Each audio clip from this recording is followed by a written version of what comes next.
प्रिय दर्शकों नमस्कार। तो अरे छोटी मोकी जामुनी गछिया भुइयामा लोटे हो डाड़ी पियवा मोरे लड़ी का लगुछिया लेले हो जास असमन करुवे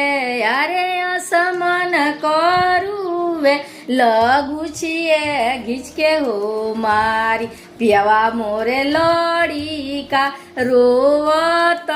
घरवा हो जास पियवा मोरे लड़ी का सुसुकत घरवा हो जास मोर पिछुआरवा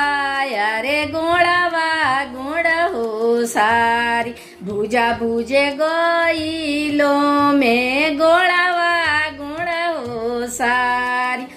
पियवा मोरे लड़ी का अरे पियवा मोरे लड़ी का कुरुए लिहले जासु असमन करुवे अरे असमन करुवे चलवनिए घींच के मारी पियवा मोरे लड़ी का अरे पियवा मोरे लड़ी का रोवत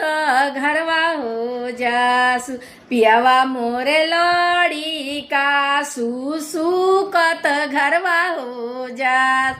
थैंक यू दर्शकों, लाइक जरूर करिएगा।